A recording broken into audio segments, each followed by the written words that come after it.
Human beings are meant to care about each other. It is who we are fundamentally. And if we don't have that caring in our lives, we shrivel up. And it's so much of what's wrong in our society right now is this notion that people should be so independent as opposed to mutually dependent. Older adults, they live in these homes that used to be filled with their families, and now it's mostly just them. And the number one reason for social isolation in the United States is living alone. Many people want to stay in their own homes as they grow older. But how does someone do this without becoming isolated? One answer is home sharing. Home sharing is when two unrelated people live together. So as opposed to a romantic couple, a partnership, a parent-child, it is when two people move in together and share the home. You're default sharing each other's lives. There are people out there that don't own a house and you have a big house. Share your house if you have a big house. Why not? The number of people over 65 who can't afford their rent is projected to rise by 42% in the next 10 years. With affordable housing in short supply, where will they go? An existing shared home provides lower rent for a home seeker and additional income for a home provider. Especially people who are on fixed income, like people on disability, Social Security, SSDI, they often don't have great options when it comes to housing. Fairfax Vest Pocket, a group of 6 homes in Northern California, provides shared living for people with disabilities, single parents, and senior citizens. Each person has their own room and shares other community areas of the house. Rick Miles lived there for 5 years while waiting for his own affordable apartment for low-income seniors. The cost of rental is very inexpensive and affordable. It's just a good interim to fulfilling your needs at the moment. It's very, very needed and appreciated. The idea of needing an affordable place to live and earning extra money is often the reason why people decide to do shared housing. When Eve Stone decided to share her house, she went one step further. She created a Junior Additional Dwelling Unit, or JADU. JADUs don't exceed 500 square feet and are built within an existing family home. I didn't need all that much room. My family wasn't here anymore. I just quartered off 2 bedrooms that happened to be together and also had private entrance into the garden.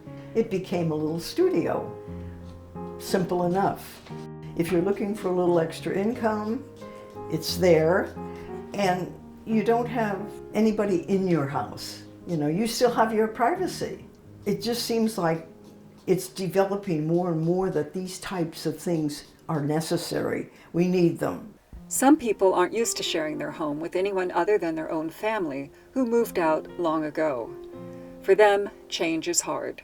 They're resistant because they're scared. It's daunting, the idea of having someone come into your house, someone that you don't know, a stranger. It interrupts your privacy and your way of living and that kind of thing. So they're fearful of strangers and what could happen, and people observing their way of living. It's like when my son comes over, well, Mom, why do you have this? Why do you do this? It's like, leave me alone, this is my house. One of the things that happens to people as they get older is that their lifelong friendships start disappearing. So a housemate is a kind of companionship, and new friends. It's new friends. We hear often that I started for the money, but I stayed for community. That it's all of a sudden, it wasn't scary having someone in the home. It's like, oh, wow, there's this person there. And this one lady's like, just hearing someone walk around in the house makes me feel comfortable that I'm not alone. There are nearly 60 nonprofits across the country that offer home sharing programs. Front Porch is a provider of services and housing for seniors in Northern California. Their shared housing program is called Home Match. Home Match is like a dating service, but for roommates instead of for romance. And so we're a comprehensive, very personalized service where we work with you hand in hand to find just the right match for you. We have a long application you fill out to really understand your preferences, who you are. We interview you in person or visit your home because we really want to get a feel for your essence, because we're going to match you based on compatibility. The idea of trying to find a roommate through Craigslist was making me insane. The anxiety that I was having of trying to find a stranger to live with, it's not the same as when you're in college or in school. And the intake forms, at first I thought, whoa, okay, that's a lot.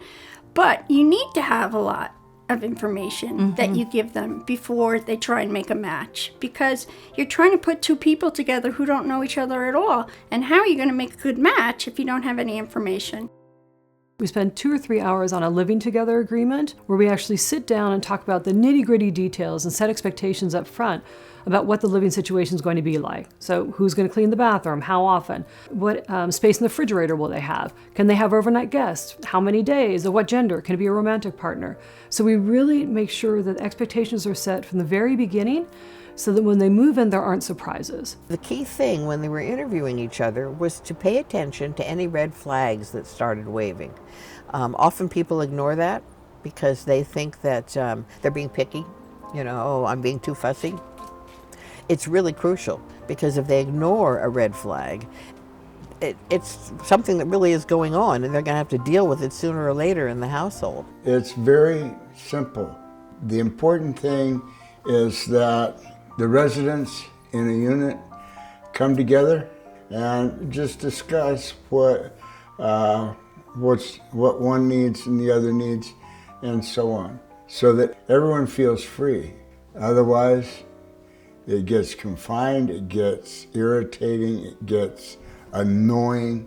It can either be an answer to your problems or a misery. One or the other.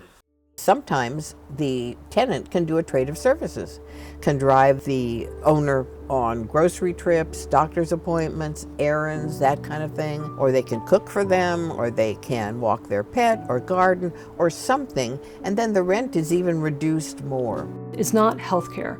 So they can't be working with your medicine, helping you get out of bed, feeding you, so none of the activities of daily life.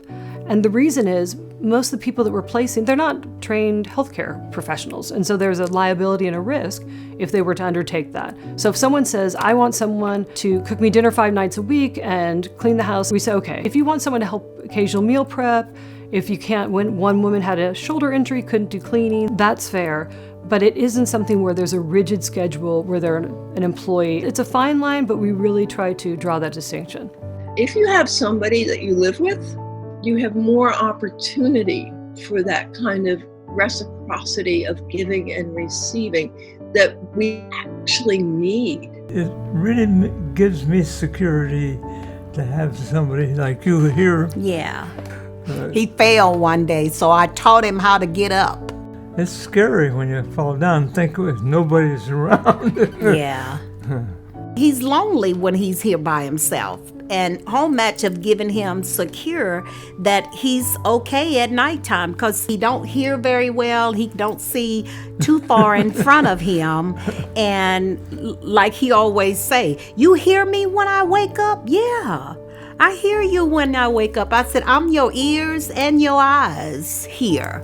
So Home Match has been good for both of us. Yeah.